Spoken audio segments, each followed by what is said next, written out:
Oke, lanjut lagi ke materi selanjutnya yaitu tentang migration. Jadi, migration ini adalah salah satu konsep di mana eh, kita bisa men-track perubahan terhadap database yang kita gunakan. Jadi, kalau sudah main pakai Laravel itu udah jarang kita itu bakal bukain skema database manual gitu. Jadi, kalau kalau dulu misal main pakai PHP biasa atau framework lain mungkin yang zaman-zaman sebelum mulai modern sebelum mulai pakai migration itu kita bakal share file ininya ya apa namanya file workbench-nya misalkan MySQL workbench terus ditarik di pull langsung ke database. Nah, itu oke-oke aja workflow kayak gitu kalau kita bekerja sendirian. Tapi kalau kita sudah bekerja dalam tim, ketika ada satu orang dalam tim yang mengubah skema database dan itu berpengaruh sama tim yang lain, itu gimana sih kita ngasih taunya? Dulu kita paling ngasih tahu SQL alter table, SQL alter comment-nya misalkan kita share. Tapi itu lama-lama nggak efisien. Nah, muncullah konsep migration ini. Nah, migration ini digunakan sebagai version control untuk eh, skema database-nya. Jadi semua perubahan terhadap skema database ya, baik create, baik update atau mengalter table, mengcreate table, mengalter table atau nambahin indeks atau ngurangin indeks atau ngurangin foreign key atau nambahin foreign key, nambah kolom, ngurangin kolom.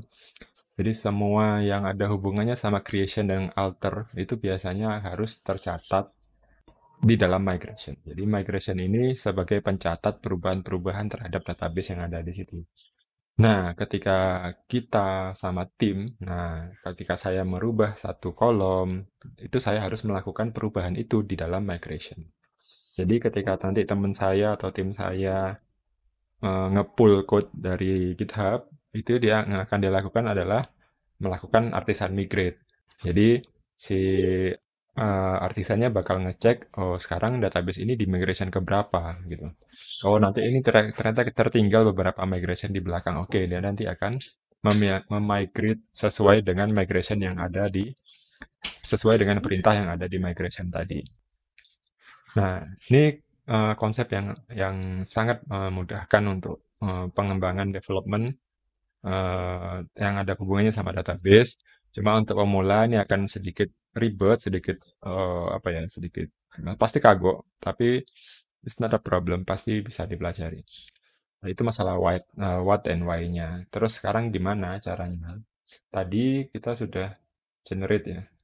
Ketika kita tadi generate post, kita juga otomatis tadi yang pakai MSF apa tadi itu ya? Ada komennya tadi saya lupa. MS migration factory controller and MSFC minus MFFC itu akan juga mengeneratkan seedernya apa sorry bukan seeder migrationnya. Nah di migration ini ada dua fungsi yaitu fungsi up sini dan fungsi down. Nah sini secara perintah juga sudah jelas sih run the migration dan pasangan reverse dari migration-nya. Jadi ketika kita di sini create, maka otomatis di migration yang down kita harus drop. Ya, ingat ya. Ini create, ini harus drop. Kalau di sini nambahin kolom, maka di sini alternya adalah down-nya adalah mendropkan kolom tadi. Ketika di sini mendelete kolom, di sini bakal balikannya delete ya, meng-create kolom tadi itu. Jadi seimbang gitu. Di sini jadi ini apa yang dilakukan, ini adalah apa yang dilakukan untuk meng-cancel perubahan tadi itu. Nah, file migration ini tadi sudah saya tunjukkan dia ada di database migration ya. Dan di sini ada tanggal-tanggalnya. Nah, ini ya. Nah, tanggal-tanggalnya ini jangan diubah ya. Guys, jangan diubah. Jadi biarin aja lah bentuknya kayak gini, nggak usah kamu otak-atik. Nah, kemudian up sudah, down sudah, apa lagi ya? Kita coba aja lah buat file migration-nya. Kita tambahin ya. Sekarang kita punya table post, jadi saya di sini nggak akan mengubah atau mengcustom ini. Saya biarin dulu. Ini saya biarin. Nah, ini biarin ya. Terus ini di post saya tinggal nambahin aja. Nambahin table. Karena di sini kita creating table, maka di down-nya kita bakal ngedrop aja tabelnya. Terus kalau mau nambahin table, nah ini string misalnya, title, kemudian ini panjangnya, kelihatan ya di atas tuh rekomendasinya. Kolomnya namanya apa, panjangnya berapa, defaultnya 0. Terus ini adalah di index. Oke, ini ya. Nah, kemudian juga ada slug misalkan panjangnya 100 di index juga. Oke. Ini bukan real project ya. Ini dummy-dummyan. Harusnya nggak kayak gitu. Terus table text. Kemudian ini adalah nggak usah di index. Tabel text kita bisa lihat parameternya nggak pakai ini ya. Sorry, saya bisa nggak ya? Eh, nggak ada. Cuma pakai namanya aja konten. Kemudian kita bisa buat variabel-variabel data yang lain, data variabel lain, misalnya ini boolean. Ini isinya adalah draft. Kita bisa kasih juga default. Defaultnya adalah false. Jadi, kemudian juga ada timestamp. Nah, si timestamp ini nanti akan nambahkan 2 kolom di database ini, di tabel ini, tabel post ini. Akan ada 2 kolom, yaitu created at dan modified at. Nah, kalau ini kita biarin, itu nggak bakal ada database-nya. Jadi, tabelnya nggak bakal ada ke sini. Ini saya reload ya. Tabelnya masih gini aja. User, password, insert, dan segala macam. Nah, ini kalau saya PHP artisan migrate, nah ini akan keluar tabel post. Oh, sorry. Trial, guys.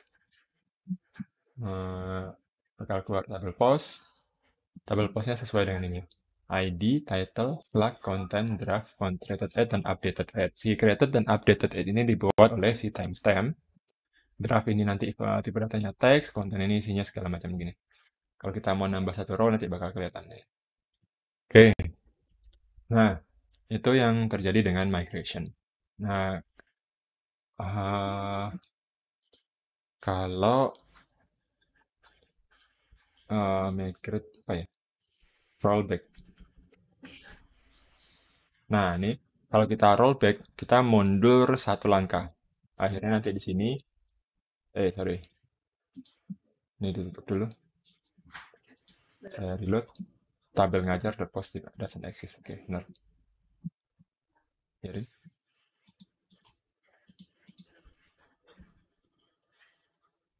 discard. Nah, ini ya. Ini keluar isinya. Isinya si tabel post tadi hilang. Jadi kita bisa rollback itu. Ketika kita nge-rollback satu ini, dia bakal ngejalanin ini. Tapi kalau kita migrate lagi, PHP, artisan, migrate. Nah, kita bakal dapat lagi tabelnya. Jadi, sebenarnya tidak ada alasan kenapa kok sulit Pak bekerja sama dengan pakai Git. Karena saya harus kasih tahu tabel-tabel perubahannya. Nggak usah. Kamu nggak usah ngasih tahu. Kamu tinggal ketik aja di migration sini. Asal kamu bikin migrationnya benar. Nah, kalau udah dengan cara ini, kamu bisa migrate, terus nanti temanmu yang di sisi lainnya tinggal clone, ya kan? Kalau belum ada projectnya di Composer install dulu si Composernya, terus tinggal PHP Artisan migrate tadi ini kan. Nah, setelah itu udah beres ya. Ini sedikit tentang migration. Nah, kamu harus nyoba. Jadi kalau semua option yang ada di sini itu sebenarnya option untuk create table. Ini artinya apa? Create table, title, varchar gitu kan, 100 di index. Ini text, konten, terus ini draft, tipe data boolean, defaultnya false. Jadi sebenarnya ini adalah perintah create table tapi diganti menggunakan kosakatanya Laravel gitu aja. Oke, nah demikianlah tentang migration. Nanti kita ngobrol lagi tentang seeder sama nanti bakal ke senggol-senggol sedikit masalah factory. Karena di sini kita masih kosong kan nih tabelnya. Tabel post masih kosong kan. Nanti kita coba lagi. Oke, terima kasih. Assalamualaikum warahmatullahi wabarakatuh. Tetap semangat, tetap belajar, semangat coding.